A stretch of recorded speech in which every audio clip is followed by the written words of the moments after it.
My husband, Nick, was married to his first wife, Vanessa, for 5 years, and they had 2 amazing kids, Luke and Lila. Sadly, Vanessa died in an accident 11 years ago when the kids were very young. I started dating Nick 8 years ago, and we started off very slowly for obvious reasons. Nick has always been a little more distant than anyone I'd ever been with. But he and the kids lost Vanessa so young that I understood it. After 3 years of dating, Nick asked me to marry him and I moved in. I've always had a really great relationship with Luke and Lila, and they were happy for me to marry their dad. I had wanted an actual wedding, nothing big. But Nick really didn't want one, so we got married at the courthouse with just Luke and Lila present. We had a really fast engagement, but it worked for all of us. I have loved being Luke and Lila's stepmom and officially adopted them after I found out I was pregnant with our son, Casey. The kids have been so great with Casey and help out so much. Nick was wonderful during the pregnancy and had always been a really loving dad and husband. But Nick has been pulling away a lot the last few months. He's been even more distant than usual and working late nights and going away with friends almost every weekend. I've tried talking to him, but he's been impatient with both me and the kids. I found out I was pregnant in June and am now 21 weeks pregnant with a girl. The kids are excited to have a little sister, but Nick just seems so indifferent to everything and everyone. He's been missing soccer games, Lila's birthday, doctor's appointments, etc. Casey is too young to notice, but Luke and Lila are so hurt by their dad's absence. These kids are so good and they lost their mom so young, and I'm infuriated that Nick is ignoring the kids like this. Last week, I finally sat Nick down and told him that he needs to stop disappearing and be more present in our lives. We're going to have another child soon, and before we know it, Luke and Lila will be grown up and going to college. After an hour of arguing, he screamed at me that he wished Vanessa was still alive and that I had switched places with her and died instead. He also threw in some awful comments that I need to stop pretending I'm Luke and Lila's real mom and that I'm only half the mom Vanessa was. The final straw was him saying that he never even wanted any kids with me, but did it so I'd keep busy and leave him alone. I'm so beyond hurt right now. I know I'm just his second choice. But I've always tried to honor Vanessa and tell Luke and Lila how lucky they were to have her as their mom. I love all of our kids more than anything, and I'm just so heartbroken. Nick barely pays attention to Casey now and doesn't even acknowledge the pregnancy. He somewhat apologized this weekend and took all 3 kids to lunch, but he won't even look me in the eye. He seems like he wants to talk, but he doesn't say anything, and I'm too upset to even be near him. I'm not sure where to go from here. Honestly, I can't even be around Nick right now, and if there weren't any kids involved, I'd leave and never look back. I'm not sure if he's cheating or the thought of a 4th child is stressing him out. But I'm devastated and not sure how or why I should save this marriage, besides doing it for the kids. My wife, Irene, is very fit. She likes working out and has a proper exercise regime, etc. She believes that if she feels good, she looks good, and she feels good working out, so who am I to stop her?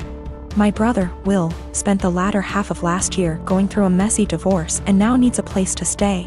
Though my brother and I aren't very close, I figured he would only stay with us for a couple weeks until he got back on his feet. Will is a typical gym rat. He's always on a very strict diet, always working out and bragging about his gains. I've worked out with him a few times and he's a little obnoxious. He's always mad at you if you don't work at his pace and is always trying to correct your form. He's a pretty fit and muscular guy, but I don't like to exercise with him. Will has been pushing Irene to work out with him because, according to him, she won't be able to keep up with him. Irene mostly just shrugs him off with a laugh and tells him she would love to work out with him. Irene works out in the mornings, 3 times a week, and then does a run in the evening.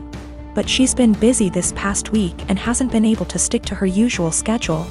Will thinks that she's making excuses because she doesn't want to be embarrassed by him. Again, Irene just laughs him off. About 2 days ago, Irene and Will went on an early morning run. I didn't go with them, but the first thing I heard when Will entered the house was, "The only reason I couldn't keep up with you, Irene, is because you were sweating too much." I found this extremely comical, and kinda just laughed him off. Irene rolled her eyes and went to take a shower, so I thought that the conversation would die. However, Will just kept bringing up my wife's sweat. My wife went to work and he told her, to make sure she doesn't sweat through her clothes, or when she called me in the middle of day. He yelled, "Tell the sweaty." I said hi. Of course, the comment aggravated me and I told him to knock it off and stop acting like a child. I thought that was the end of it, but he just kept going. By the end of the day, I was tired of his comments, but Irene seemed rather unfazed by them. When she served him food, he made a comment about her sweating into the food. At this point, I was at my wit's end and I told him to stop acting like a slow, referring to his running pace, loser, and eat his food. Will, of course, got angry and said the only reason he was going slower than usual was because he was distracted by my wife's unhygienic sweat.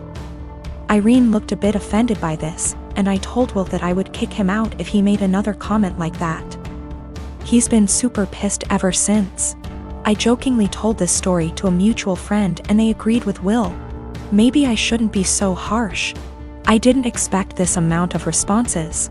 I've decided to kick him out. He will be staying at a nearby hotel now. My father is a dick. When he got my mother pregnant, he wanted her to quit her job and just stay home to be a good little wife and mother. He is very well off due to a trust fund and he doesn't really need to work. My mother refused and divorced him. Because of a prenup, she got very little and he moved back to Europe. His parents never knew about me and my mother had a good profession and I never really wanted for anything. My grandmother and grandfather, her mom and dad were awesome. And I got to spend my summers exploring the wilds of Western Canada with them. My father never paid the child support he should have. Like I said, it did really matter. My mom makes good money and she gave me a great life as a child. I'm getting married. I met the love of my life at university and we have been together for 8 years. He is a wonderful person and he really is my lobster. His family is from the same city as my father and they are a huge rambunctious bunch. Because of a lot of intermingled business and personal relationships, my parental grandparents found out about my impending wedding, and me, I suppose. They have been in contact and want to come to Canada to meet me and my fiancé, who I guess is a grandson of an acquaintance of theirs. Small world. When they found out that my father had basically abandoned me to fend for myself in this world, this is honestly how they see it. They were pissed, to say the least. It is very funny because we are decidedly upper middle class here. So long story short, they had their lawyer calculate the amount of child support my father should have paid with interest, and the cost of my post-secondary education. They then gave me this as a gift. What I didn't know was that it came out of my father's yearly draw on his trust fund. He is furious because it is obviously a sizable amount and it will very much affect his finances for at least the next 2 years. He may need to, get a job. He has been contacting me and telling me that his current wife and children will be negatively affected if I don't give him back this money. I don't really need it. And I guess I am entitled to it, and I am getting a trust fund now as well. But I really want to pay off any debt my mother may have and make sure that when she retires she can do whatever suits her fancy. I'm not giving it back. My half-siblings will not really be affected. They have trust funds set up already and their tuitions and fees and stuff are covered. My grandparents' family sets these up when a kid is born. One of the reasons my father is upset is because since he didn't bother to tell his parents about me, they did not set this up. They have since taken a good chunk of his trust fund and used it to set mine up. Realistically, the principal being separated 28 years ago would have left him in the exact same position. My mom was working on getting her PhD so she could help kids with a certain condition.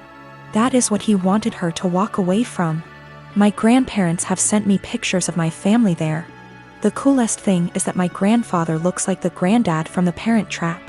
My mom never remarried, but she has had a special friend since I was 5. He is amazing and taught me to swear in Colombian Spanish. I had lunch with my mom.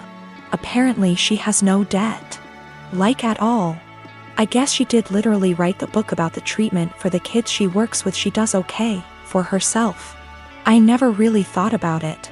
We decided that what would be best is to set up a scholarship for people who want to go into her field of study. Since I am now a trustafarian, I can afford to do this. I am however going to book her and her friend a trip for after my wedding. And I am going to go pay off my car. My half-brother has posted about this. He has a slightly different viewpoint than myself. He is not in any way coming after myself or my mother. He is a young man who is disillusioned with his father. My mom left my dad when I was 17, I'm 29 now, and had a new boyfriend literally straight away. We all suspected that she was cheating with this dude beforehand, but there was never any proof, and she even to this day refuses to admit it. She had 2 more kids with this guy. When my mom and dad broke up, I moved out to live with my dad, who had moved back in with his parents. The major reason for this was because she told me to leave as I kept fighting with her new dude. I really did not want to deal with a new guy in my mom's life, and I was really upset that she didn't give a shit about how much pain my dad was in. When she told me to leave, something in me changed, and I am still unable to forgive her. That solidified. My 14-year-old sister stayed with my mom for a year and then begged to come and live with my dad, because she hated it so much at my mom's place. And my sister and mom were close, so for my sister to feel that way, it must have been bad. Since I was 18, my grandparents kept pushing me to start a business. I liked to tinker and had built a few specialized tools for a niche construction industry that my dad was in, and they saw potential in me. They gave me a lot of money as an investment. Actually, they mortgaged their house, that's much they believed in me, and basically, I majorly lucked out and managed to land some national contracts at 24 that turned into more than a few millions of dollars over a few months when the business boomed. The profit trajectory has risen since then, and basically, I'm living a life I never thought would be for a schmuck like me. I moved my dad, sister, and grandparents out to the East Coast a couple years back, and we've started a new life. I am surrounded by people who see and saw the best in me, and I'm grateful so much. I was seriously messed up after my mom blew our family apart. For the last couple years or so, my mom has been on my case to reunite with her. She is getting increasingly more insistent that I go visit her and her boyfriend and kids, and keeps trying to guilt trip me, because my sister has a much more privileged life now and my younger 2 half-siblings don't. She keeps telling me that even if I don't forgive her, I should look out for the kids as they're innocent in all this. She made her bed and she can lay in it, but the guilt eats me alive sometimes. I just can't forgive her though.